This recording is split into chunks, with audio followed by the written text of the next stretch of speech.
Hey, so this is going to be a spoiler review for John Wick Chapter 4. I will be talking about major plot details in this review, so if you haven't seen John Wick Chapter 4 and don't want to be spoiled, then just don't watch this review. It's in movies right now and I highly recommend that you go see it. It's one of the best action movies I've seen in recent memory and has some it's just a really well done action movie with some incredible sequences. But anyway, so yeah, it's directed by Chad Stahelski, starring Keanu Reeves, Lawrence Fishburne, Giorgio, the late Lance Reddick, Clancy Brown.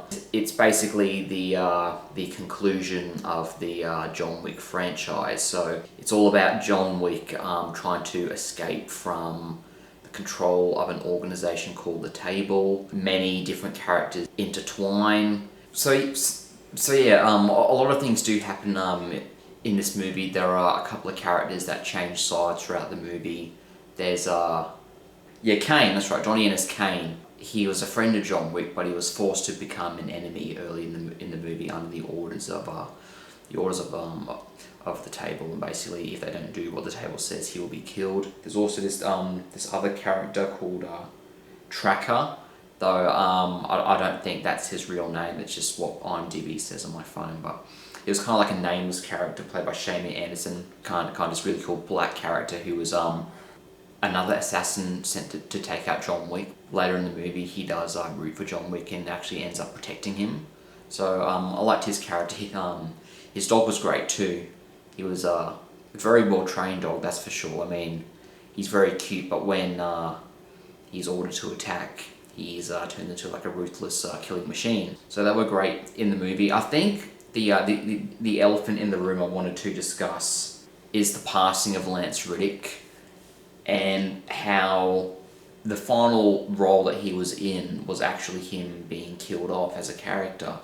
So when I saw that movie, when I saw John Wick 4 and saw that scene, knowing that Lance Reddick very recently passed away peacefully, it kind of did hit harder than most on-screen movie deaths do hit me, because there's actually a lot more weight to this scene because the actual actor did actually pass away not long after the film was finished. So in a way, it was actually kind of I mean the way the scene was handled, it wasn't just like a cold kill with the body just being disposed of. He did like have like a little bit of a last hurrah, like him like saying it wasn't he says in the movie it's been an honor serving you, and it almost felt indirectly as kind of like a final goodbye to audiences. So it did feel a bit heartfelt. I don't know whether Lance Reddick knew at this point in his life when shooting this film that his days were numbered and that he was going to pass away. And of course the cast and crew had no idea that Lance Reddick was going to pass away very soon after the production of this movie had finished. But overall, it was just a nice scene, and I do my condolences do go out to Lance Reddick and his family, because I have seen him in quite a few movies. I actually haven't seen The Wire. I know he's in The Wire, and I know that's definitely a series that I need to tick off my list. I've seen Breaking Bad, and I have often seen like Breaking Bad being compared to The Wire as very similar shows, and also being in like the same realm of quality, being one of the best crime dramas ever made. But anyway, he's just a great actor, and really that's really it. It's sad to see that he's no longer with us. I guess another thing I have to say is that I'm still not sure of how many of the stunts that Keanu Reeves actually did, because I saw the credits and there is a fuck ton of stunt doubles in this movie. There are just so many, probably maybe about 30 or 40 maybe, from just looking at the credits alone. And overall, I am pretty sure that all the hand-to-hand stuff that he did, I mean, it was obviously Keanu, and all the actors were probably given heaps of practice of how to like do good-looking hand-to-hand choreography and make it look realistic, yet make it look very entertaining as well.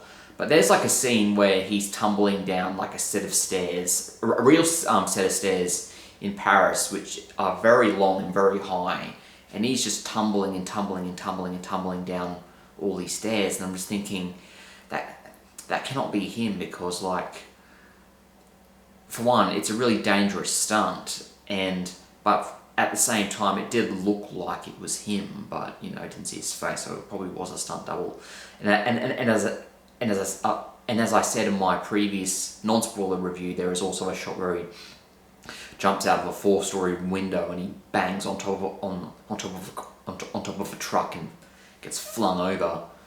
And that obviously wasn't him. That had to be a stunt double. But yeah, just those two things. I wasn't too sure about whether it was him or not.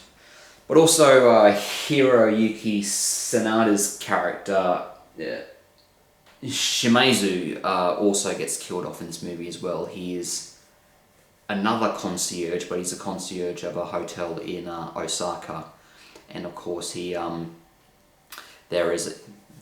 fights swarms of enemies that invade his hotel, with many people with bows and arrows. But then he also has a duel with Kane about 15 minutes later in a little garden just outside the hotel, and loses. Kane definitely beats him, and Kane says many times that he doesn't want to fight him, but he was put in a position where he had no choice. He had to fight him, and since he had to fight him, he had to kill him, and that's exactly what he did. Now, there is an after credits scene that I watched the movie again a few hours ago after watching it for the first time. It was just over a week ago, and this time I actually did see the after credits sequence, and the I'm not sure if it's the daughter or it's like, anyway, there's this other character. Forgive me, I keep on forgetting the names of these actors, but I think it was Amy Kwan as Mia. I'm not sure whether she was Shimazu's daughter or like some sort of like relative cousin, but she was very upset that he was killed by Kane. And in the after credits sequence, you see them seeing each other in a public place, and she draws a knife, and then it cuts to black. So it's obvious that that there is probably going to be another movie in the John Wick franchise about her and Kane and her revenge plot. Though it's very uncertain whether the actual main series will go ahead, because it's pretty obvious the way this movie ended. It's not certain, but I think it's pretty safe to say that John Wick has officially been killed. You see him being shot 3 times in a duel with Kane. Once again, they didn't want to be in this duel, they were forced to, and Kane delivers a fatal blow and shoots him 3 times, and he slowly walks down the steps and kind of falls over, collapses as we seemingly think as he bleeds out to death. Then you see his grave, and Lawrence Fishburne and Ian McShane, so Bowie, King, and Winston, are standing in front of John Wick's grave, and Bowie says to Winston that he doesn't know whether John Wick is in heaven or hell, and Winston just says, who knows where he is now? All that matters is that he's dead, he's gone from the world. And that's basically the way the film ends. So there could be a surprise 5th movie where like John Wick is only in hiding, or like John Wick faked his death. But at this point in time, it's pretty safe to say that he was actually killed. He did die from that duel. Though, because this 4th film does feel like a very conclusive ending to the 4 John Wick's films. It's a really good quartet of movies. It's not a trilogy. It's 4, so I'll call it a quartet. But I was really satisfied with the way this movie ended.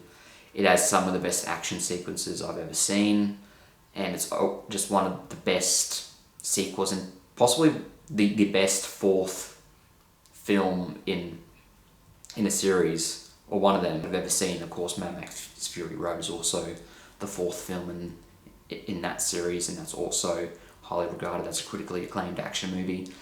Though I feel like this film did things better than what Fury Road did. I mean, the sequences in this movie, it's not car stunts, it's not car chases, it's all like gunfighting and hand-to-hand combat, and in giant like arena spaces with a lot of visual things and lighting going on. and Fury Road didn't really have that. But overall, that's pretty much all I wanted to say about spoilers in this movie. I really can't really think of anything else to say about it, but I did really enjoy the movie. It was a blast from start to finish, and I enjoyed it just as much as watching it the second time as I did the first.